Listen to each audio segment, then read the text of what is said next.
આસપાસ રહેલી હવા ઘણા બિનજરૂરી ઘટકો ધરાવે છે, જેવા કે ધુમાડો, કચરો, પરાગરજ વગેરે. જ્યારે આપણે શ્વાસ લઈએ છીએ ત્યારે આ કચરો આપણા નાસિકા કોટરના વાળમાં ભરાય છે, પરંતુ ક્યારેક કેટલોક કચરો વાળમાંથી નાસિકા કોટરમાં પસાર થઈ જાય છે. પછી તે અંત્યગુહામાં અજંપો પ્રેરે છે. પરિણામે આપણને છીંક આવે છે. છીંક આ બધો બહારનો કચરો જે હવાની સાથે આવેલ છે તેને બહાર કાઢે છે અને કચરાવિહીન ચોખ્ખી હવા શરીરની અંદર પહોંચે છે. સાવધાની: જ્યારે તમે છીંક ખાઓ છો ત્યારે તમારે નાક ઢાંકવું જોઈએ, તેથી બહારનો કચરો જે તમે નાક દ્વારા કાઢ્યો છે તે બીજાના શ્વાસમાં ન જાય. પ્રવૃત્તિ 10.4. એક ઊંડો શ્વાસ લો. માપન પટ્ટીથી તમારી છાતી માપો. હવે શ્વાસ છોડીને એટલે કે ઉચ્છ્વાસ દરમિયાન છાતીનું માપ લો અને તમારા અવલોકનો કોષ્ટક 10.2 માં નોંધો. ફરીથી છાતી ફૂલાવીને તેને લંબાઈ માપો અને જુઓ કે તમારા કયા સહપાઠીની છાતી સૌથી વધુ ફૂલેલી છે. આપણે એક સાદા નમૂના દ્વારા શ્વાસોચ્છ્વાસની પ્રક્રિયા સમજી શકીએ છીએ. બુજોને જાણવું છે કે મનુષ્ય ફેફસામાં કેટલી હવા રાખી શકે છે. પ્રવૃત્તિ 10.5. એક પહોળી પ્લાસ્ટિકની બોટલ લો. તેનું તળિયું કાપી નાખો. વાય આકારની કાચ અથવા પ્લાસ્ટિકની નળી લો. ઢાંકણ ઉપર કાણું પાડો જેથી નળી તેમાંથી પસાર થઈ શકે. નળીના ખુલ્લા છેડા પર ન ફૂલેલો ફુગ્ગો રાખો. આકૃતિ 10.7 માં દર્શાવ્યા મુજબ બોટલમાંથી નળી પસાર કરો. હવે બોટલને ચુસ્ત બંધ કરો જેથી બહારની હવા અંદર ન જાય.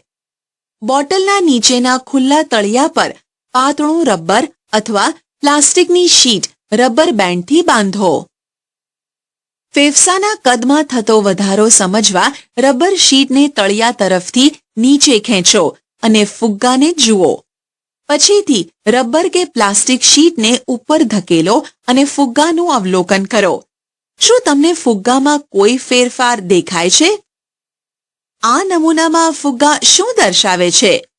રબર શીટ શું દર્શાવે છે? હવે તમે શ્વાસોચ્છ્વાસની પ્રક્રિયા સમજાવવા સક્ષમ હોવા જોઈએ.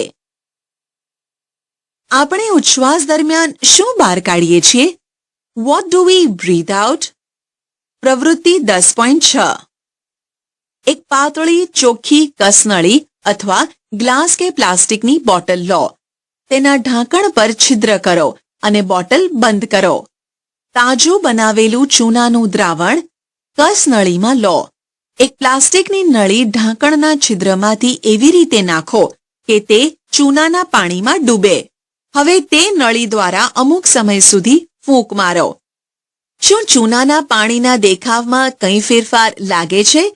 શું તમે પ્રકરણ 6 માં શીખી ગયા તે મુજબ ફેરફાર વિશે સમજાવી શકશો? તમે જાણો છો કે આપણે હવા અંદર લઈએ છીએ કે બહાર કાઢીએ છીએ તે વાયુઓનું મિશ્રણ છે. આપણે શું બહાર કાઢીએ છીએ? શું આપણે માત્ર કાર્બન ડાયોક્સાઇડ જ બહાર કાઢીએ છીએ કે સાથે બીજા વાયુઓ પણ હોય છે? તમે જોયું છે કે જો તમે કાચ ઉપર ઉચ્છ્વાસ કાઢો તો તેની સપાટી પર બાષ્પનું એક સ્તર જોવા મળે છે. આ બાષ્પના ટીપાં ક્યાંથી આવે છે? બુજોને જાણવું છે કે શું વંદો, ગોકળગાય, માછલી, અળસિયા, કીડી અને મચ્છર પાસે પણ ફેફસા હોય છે? અન્ય પ્રાણીઓમાં શ્વાસોચ્છ્વાસની ક્રિયા. Breathing in other animals. હાથી, સિંહ, ગાય, બકરી, દેડકા, ગરોળી, સાપ જેવા પ્રાણીઓ અને પક્ષીઓ મનુષ્યની જેમ ઉરસ ગુહામાં ફેફસાં ધરાવે છે. અન્ય સજીવો કેવી રીતે શ્વાસ લે છે? શું તેઓની પાસે પણ મનુષ્યની જેમ ફેફસાં છે? ચાલો શોધીએ. વંદો. વંદો શરીરની બંને બાજુએ નાના છિદ્રો ધરાવે છે. અન્ય જીવજંતુઓ પણ આવા જ છિદ્રો ધરાવે છે. આ નાના છિદ્રોને શ્વસન છિદ્ર એટલે કે સ્પાયરેકલ્સ કહે છે. વાત વિનિમય માટે કીટકો નળીઓનું જાળું ધરાવે છે જેને શ્વાસનળી તરીકે ઓળખવામાં આવે છે. ઓક્સિજનથી ભરપૂર હવા શ્વસન છિદ્રો દ્વારા શ્વાસ નળીઓમાં આવે છે અને શરીરની પેશીઓમાં પ્રસરણ પામે છે અને શરીરના દરેક કોષમાં પહોંચે છે. આ જ રીતે કોષોમાંથી કાર્બન ડાયોક્સાઇડ શ્વાસ નળીઓમાં જાય છે અને શ્વસન છિદ્રો દ્વારા બહાર નીકળે છે. આ શ્વાસ નળીઓ માત્ર કીટકોમાં જ જોવા મળે છે. બીજા કોઈ વર્ગના પ્રાણીઓમાં જોવા મળતી નથી. અળસિયું. ધોરણ 6 માં પ્રકરણ 9 માં તમે અભ્યાસ કર્યો કે અળસિયું ત્વચા દ્વારા શ્વસન કરે છે તે યાદ કરો. અળસિયાની ત્વચાને અડીએ તો તે ભીની અને ચીકણી લાગે છે. વાયુઓ તેમાંથી સરળતાથી પસાર થઈ શકે છે. દેડકા જેવા પ્રાણી પાસે મનુષ્યની જેમ ફેફસાં હોવા છતાં તે ત્વચા દ્વારા શ્વસન કરી શકે છે, જે ભીની અને ચીકણી છે. જોયું છે કે વ્હેલ અને ડોલ્ફિન વારંવાર પાણીની સપાટી પર આવે છે. તેઓ જ્યારે ઉપર આવે છે ત્યારે પાણીનો ફુવ્વારો પણ કરે છે. તેઓ આવું શા માટે કરે છે?